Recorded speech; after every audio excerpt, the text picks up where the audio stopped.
Et nous revenons avec l'actualité du Covid-19 et nous sommes avec le professeur Luc Montagnier. Bonjour. Bonjour. Et merci d'être avec nous. Faut-il le rappeler, vous êtes prix Nobel de médecine et c'est vous qui êtes à l'origine de la découverte du VIH.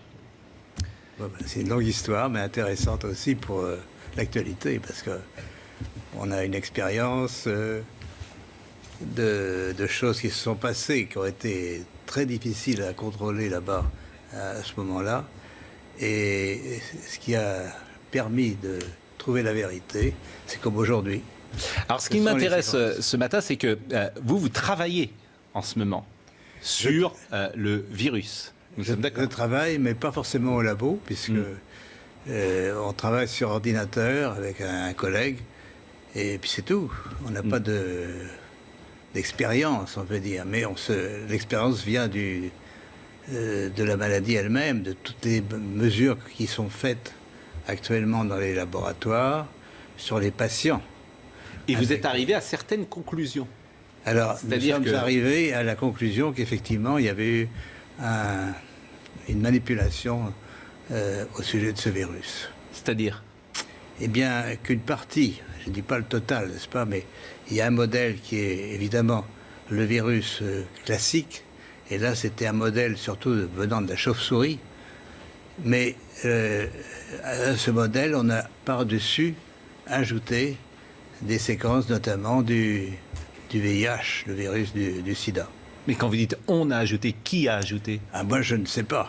Mais c'est pas naturel, c'est ce que vous voulez dire ? Non, ce n'est pas naturel. C'était un travail de professionnel, un travail de biologiste moléculaire.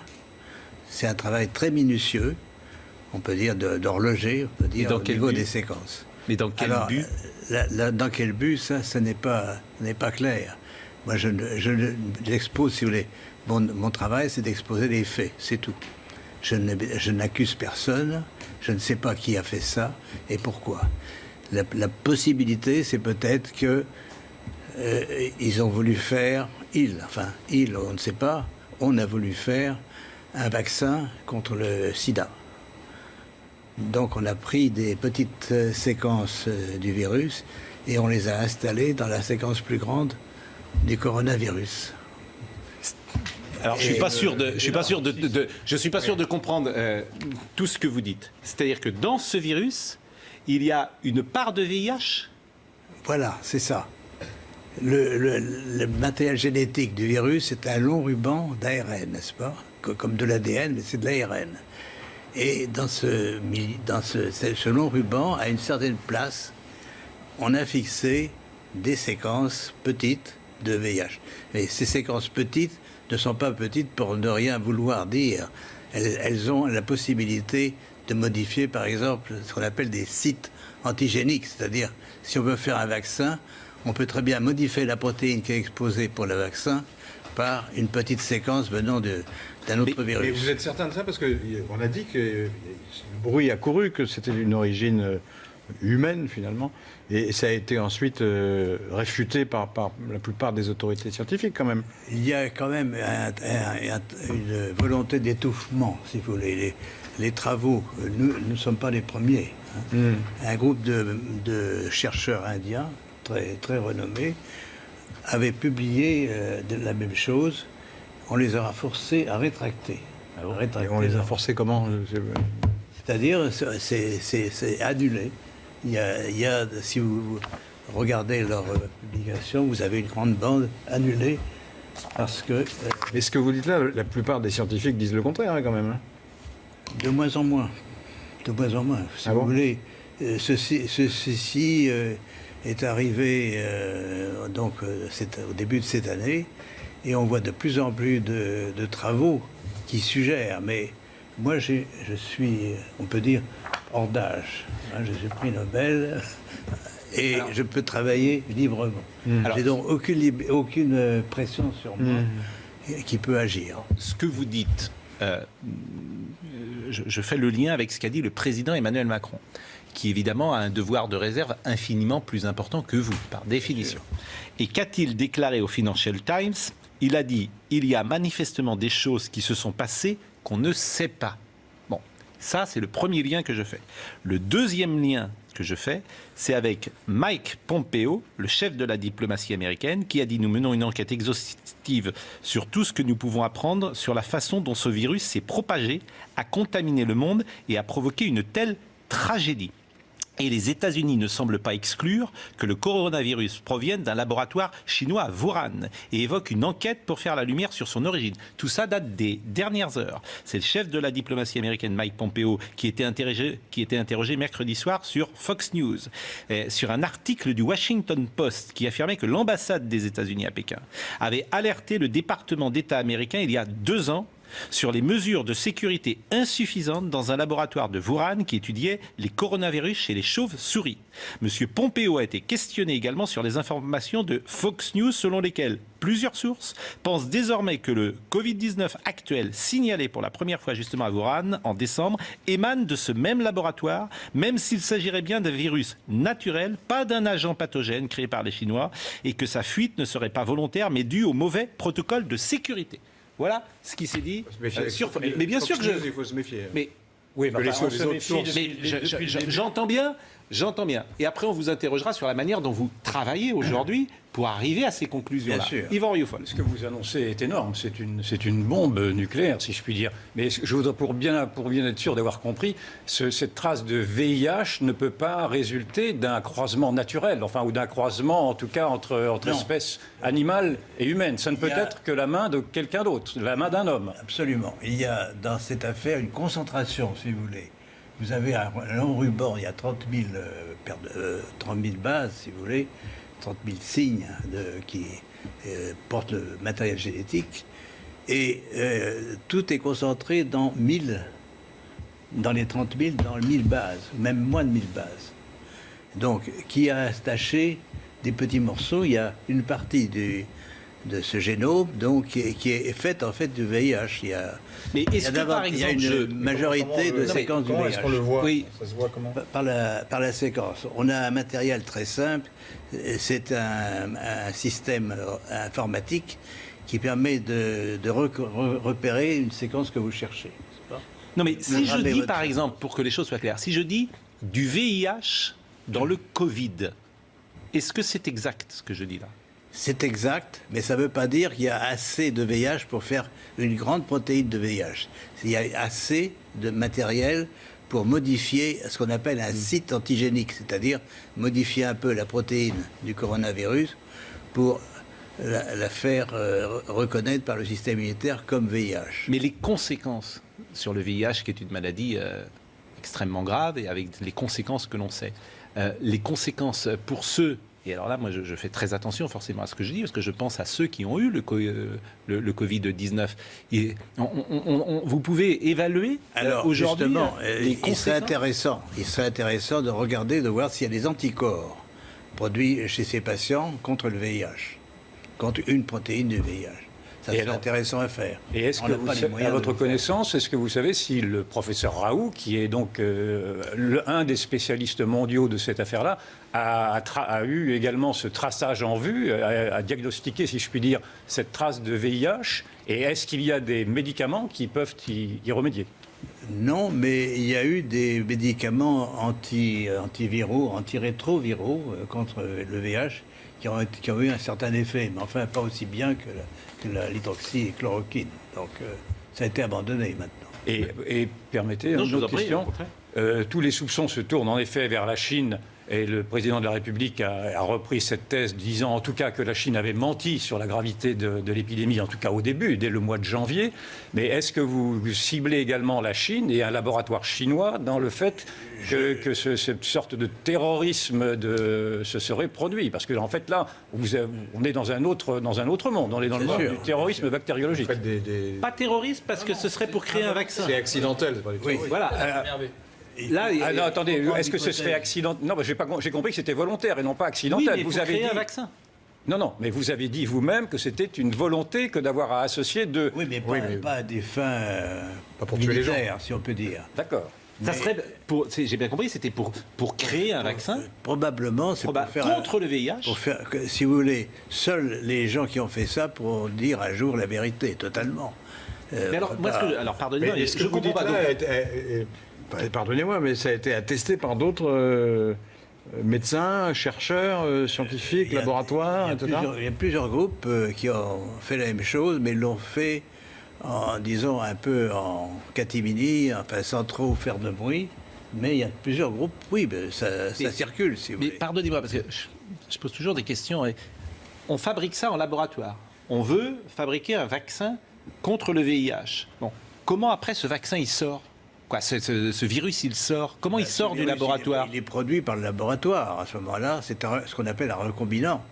Ce virus est produit par le laboratoire chinois qui l'a trouvé ou bien d'autres laboratoires. Oui, mais comment dire, ils prennent des gens pour le tester. Comment il sort?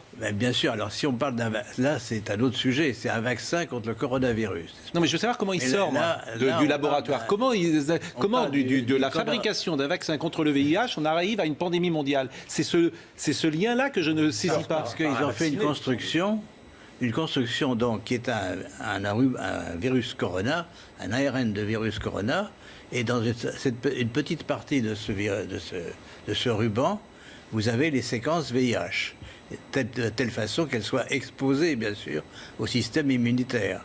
Donc la prédiction, c'est qu'effectivement, il y a des anticorps contre le VIH chez des patients infectés par le coronavirus.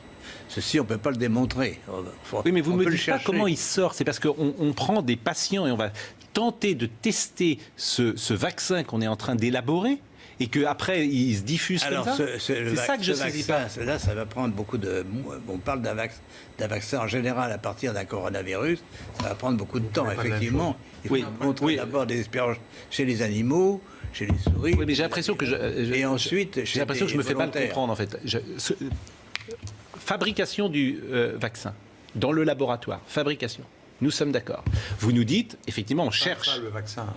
vaccin contre le... Non, vaccin VIH, c'est comme ça. Le vaccin doit être atténué. C'est-à-dire, on peut soit traiter les mais j'entends bien, mais comment ça sort du laboratoire? Pourquoi les gens sont-ils infectés après? Parce qu'on le teste. Et je répète, enfin, c'est ce qui se dit un peu partout, c'est qu'il y a eu une fuite. La construction virale s'est échappée du laboratoire de Wuhan. Mais une fuite, ça veut dire quoi? Comment elle peut s'échapper? C'est ça, une fuite. C'est quoi une fuite? Elle peut s'échapper volontairement ou involontairement? Involontairement. Non, involontairement, mais comment? Ben, par quelqu'un qui a sans doute quelqu'un qui manipule ce virus sans prendre trop de précautions. Non, mais je vous pose des questions puisque je suis tout à fait béotien dans ce domaine. Donc bon. C'est une supposition. D'accord. Et la manière dont vous travaillez aujourd'hui, vous semblez avoir des certitudes. Donc alors, où vous travaillez aujourd'hui? Oui, on travaille sur les séquences. C'est pas ce qui est fondamental, c'est les séquences. Et je peux revenir un petit peu en arrière puisque l'histoire du sida se répète à ce moment. Enfin, de l'origine du virus du sida se répète un peu aujourd'hui. Alors à l'époque, il y avait plusieurs laboratoires qui travaillaient sur le virus, dont le mien, à l'Institut Pasteur. Il y avait un laboratoire américain dirigé par le professeur Gallo, n'est-ce pas?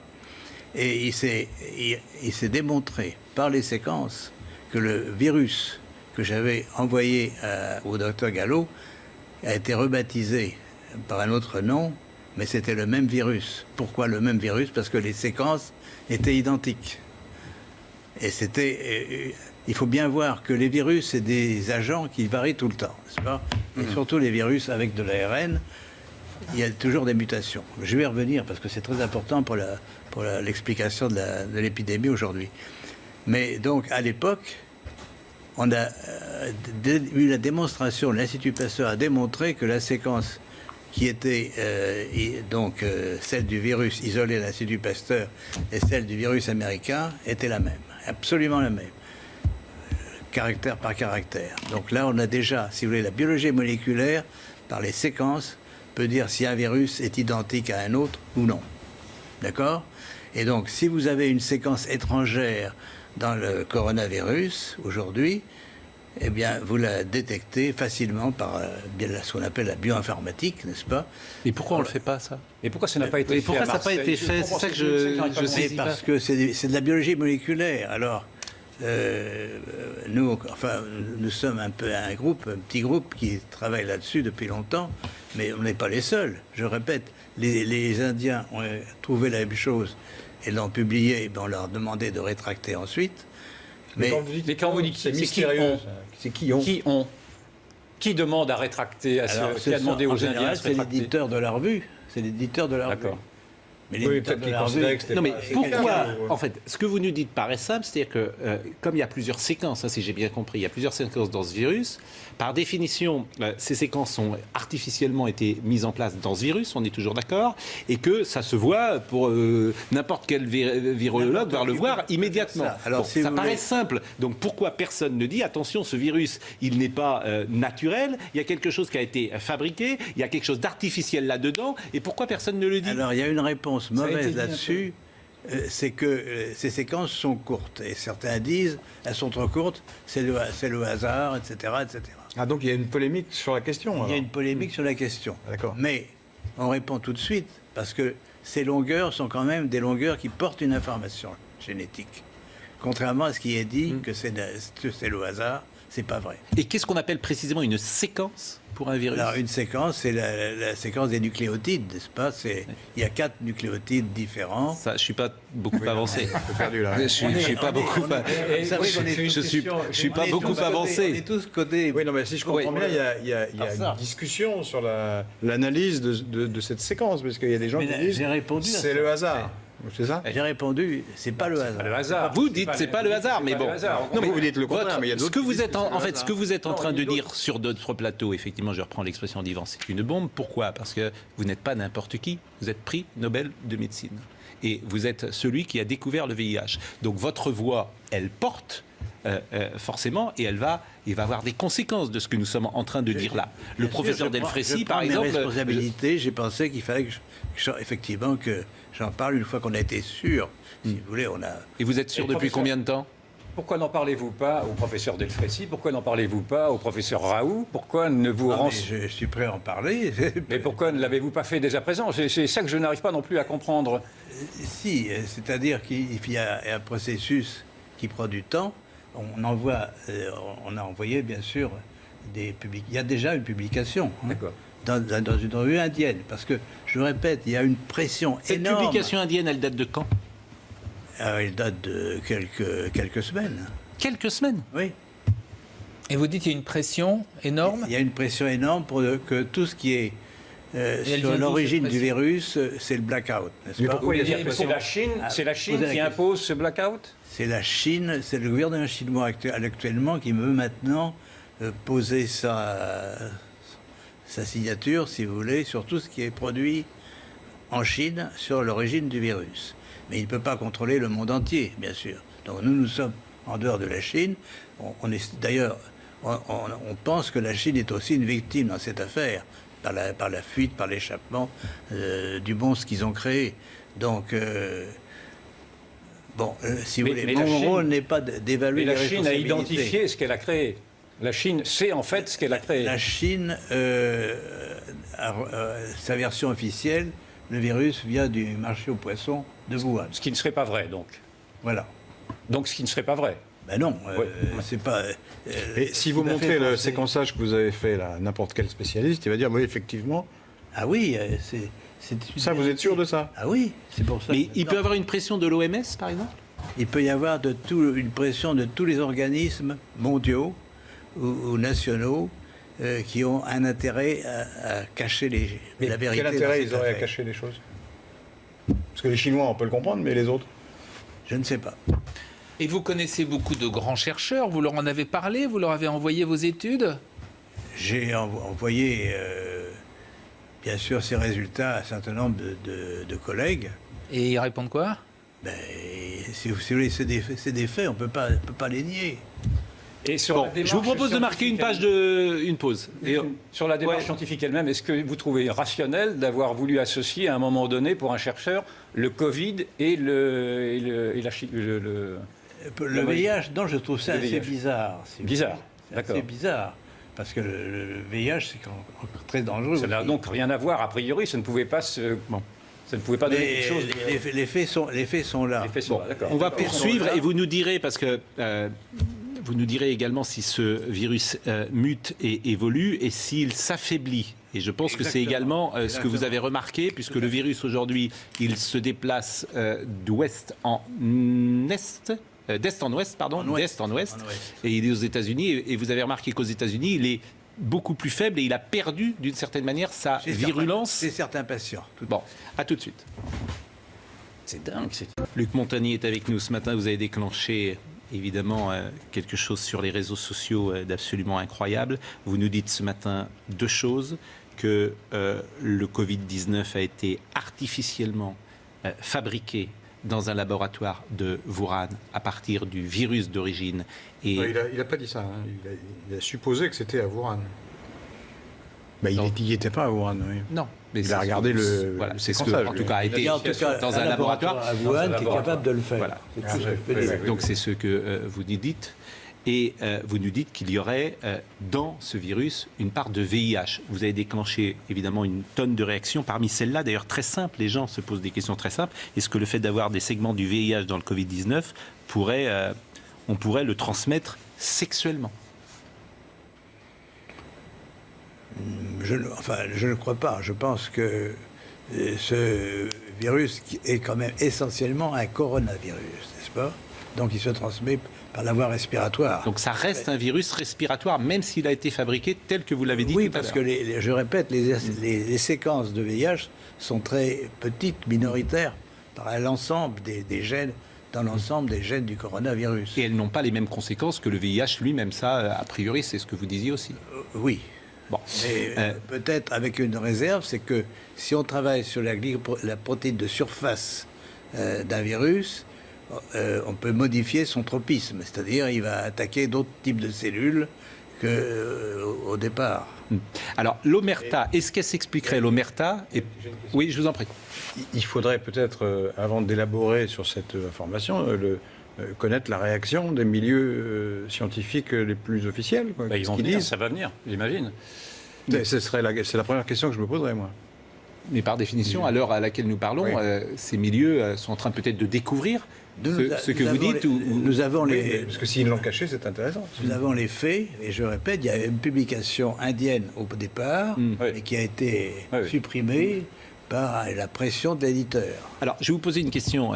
D'abord, pardonnez-moi de vous poser des questions parfois qui peuvent être jugées un peu brutales, bien évidemment. Mais vous savez, tout ça, on s'était posé aussi d'abord. Bon, et il y a aussi une part de question de béotien, mais quand vous dites qu'il y a une sorte d'omerta, est-ce que l'omerta des pays, finalement, c'est parce que tout le monde fait la même chose? C'est-à-dire que tout le monde ferait dans son coin, parfois, sans le dire, des fabrications de vaccins de cette manière-là, où on prendrait un virus et puis on injecterait une autre séquence de virus, et que finalement, tous les laboratoires du monde font la même chose, et c'est pour ça les gens ne disent rien aujourd'hui. Est-ce que c'est possible, ça? Je ne sais pas si tous les laboratoires font ça, mais enfin, tout est possible. Hein. En biologie moléculaire, actuellement, on peut faire toute construction nouvelle de virus que l'on veut. Non, mais a priori, ce genre de pratique est parfaitement interdite. On peut pas. Alors, à l'Institut Pasteur, par exemple, on ne peut pas faire ce qu'on veut. Absolument, absolument. Il y a des règles très précises. Mais est-ce que tout le monde suit ces règles dans le monde entier? C'est peu probable. Si vous me permettez, je vous en prie, je vous en prie. Une observation, simplement, c'est que, à l'évidence, et en France et ailleurs, nous n'avons pas voulu rechercher les causes de ce qui nous arrive. C'est-à-dire que quand Donald Trump, par exemple, a dit que ce virus était chinois, il a été accablé en disant qu'il ne pouvait pas dire que ce virus était chinois parce qu'on n'en savait rien. Quand il y a eu ces rumeurs de dire que ce virus aurait pu sortir d'un laboratoire, parce que ces rumeurs-là, elles courent depuis maintenant 2 mois, tout le monde a crié aux fake news, et maintenant on n'ose même pas évaluer l'hypothèse de ce que pourrait être une guerre bactériologique. Vous m'avez dit que ce n'était pas envisageable. Je veux bien vous entendre, mais malgré tout, avec ces 2 dénis respectifs, de dire que ce n'était pas la Chine, puis que ce n'était pas un laboratoire, et maintenant d'entendre dire que ce ne serait en tout cas pas une guerre bactériologique, on peut aussi, enfin moi je peux douter, je vous entends bien en disant que ce n'était pas le but recherché, que c'était un vaccin au bout du compte, mais est-ce que l'on ne peut pas quand même réserver cette hypothèse également d'une guerre bactériologique qui aurait pu, qui existe dans les scénarios, et qui aurait pu être établie également à Wuhan ou ailleurs? Enfin, mais je lis là par exemple qu'un laboratoire américain dit on a analysé les choses, ça a une origine naturelle. Donc il ne dit pas la même chose que vous. C'est un laboratoire qui a l'air assez sérieux. Sur les mots, parce que vous mettez un objet naturel dans un autre objet naturel. Ouais. Le VIH, c'est un objet naturel aussi. Ouais. Ouais. Oui, enfin, jusqu'à présent, un certain nombre d'autorités reconnues ont dit que c'était d'origine naturelle. Je veux dire, le monde va devenir... Je veux dire, moi, là, je partage pas tout à fait l'analyse d'Yvan, mais je reprends des éléments. Le complotisme existe, on le voit bien. Souvent, moi, je me bats, entre guillemets, contre le complotisme en disant laissons cela de côté. Mais si ce que vous dites est juste, le monde va devenir complètement parano et va ne plus croire évidemment en rien. Parce que si cette réalité, vous nous dites que c'est connu, qu'on met un mouchoir dessus, qu'une étude a existé. J'entends effectivement, je faisais le lien tout à l'heure, je l'ai dit, avec ce que dit Emmanuel Macron, qu'on peut, à la lumière de ce que vous dites, interpréter. Je rappelle cette phrase, manifestement, des choses se sont passées et on ne le sait pas. C'est une formule très douce, mais ce que dit les États-Unis, quand on vous écoute, on se dit, tiens, les États-Unis, ils sont au courant de ce que dit M. Montagnier. Bon, oui. Non seulement les États-Unis sont au courant, mais ils ont financé une partie des recherches faites dans le laboratoire de Wuhan. C'est publié. C'est dingue. Ça également. Donc c'est une affaire pas seulement chinoise, de toute façon. Oui.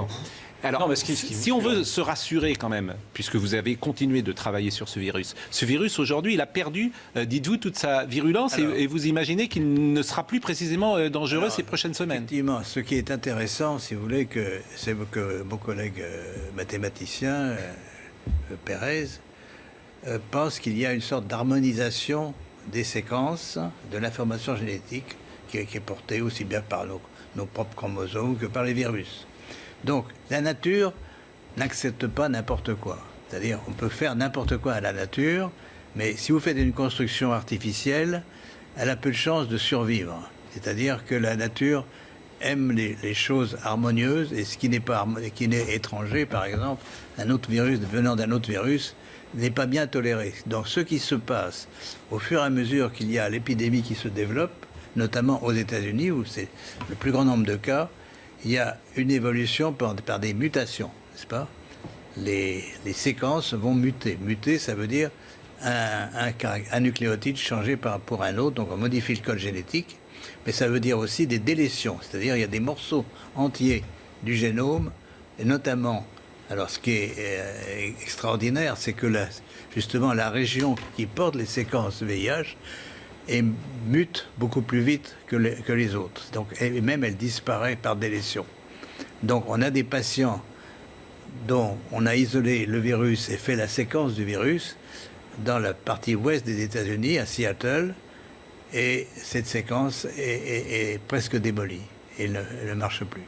Donc le VIH est parti. On peut penser, si le pouvoir pathogène nouveau, si vous voulez, du corona est lié à l'introduction de ces séquences, que ça va disparaître. C'est une lueur d'espoir. Je voulais juste réagir. Et à échéance de quoi il n'y a pas eu de déni. La preuve, ce qu'il y a, c'est que pour l'instant, les rumeurs qui avaient et qui étaient malheureusement, qui rencontraient la crédibilité, enfin, beaucoup de gens y croyaient, de quelque chose qui aurait été fabriqué, jusque-là, il n'y avait pas de preuve. Là, ce que dit Luc Montagnier, c'est intéressant. Moi, je suis incapable de dire si c'est effectivement la bonne hypothèse. Mais en tout cas, il y a une hypothèse. Mais avant, on n'était pas dans le déni, puisqu'il n'y avait pas de choses précises. On était dans le déni de dire que ça venait de la Chine. On était dans le déni de dire que c'était un virus chinois. Rappelez-vous des polémiques. Chacun sait que l'épidémie est née en Chine. De là, le traité, après parler de virus chinois, c'est autre chose. Bah oui, le virus chinois, on parle pas comme ça. Mais que ça vienne de la Chine, personne n'a jamais contesté que ça venait de la Chine. La maladie est née en Chine. Il y a eu un manque de curiosité. Qu'est-ce que, Monsieur Montagnier, Monsieur Montagnier, la parole de elle nous intéresse. Qu'est-ce qu'il faut faire aujourd'hui ? Qu'est-ce qu'il faut faire? Eh bien, justement, faire l'analyse des séquences. Mais vous les avez faites, vous dites? Mais oui, mais ça change tout le temps, puisque tous les jours, il y a de nouveaux patients infectés. Donc, on doit suivre, si vous voulez, l'évolution génétique du virus par des prélèvements, donc des isolements de virus de patients, et faire le séquençage de ces virus. Et si ma prédiction est exacte, on va trouver de plus en plus de virus mutants, inactivés, et bien sûr, ça doit être lié, si mon hypothèse est exacte, à la perte des pouvoirs pathogènes de ce virus. Donc, les conséquences graves de l'infection vont disparaître. Donc vous Mais à parlez quelle là échéance d'hypothèse d'ailleurs, comme tous les Là, c'est scientifiques. une hein. hypothèse, c'est Tout une ce que vous nous hypothèse, dites ce mais- matin, c'est forcément une Mais hypothèse. c'est quand même basé sur Oui. une mesure d'évolution. On a des mesures du mois de mars, Oui. du mois de janvier, du mois Donc de c'est mars. des évolutions rapides. Voilà. L'analyse que vous avez faite sur le virus lui-même, c'était un travail très long à faire, très difficile?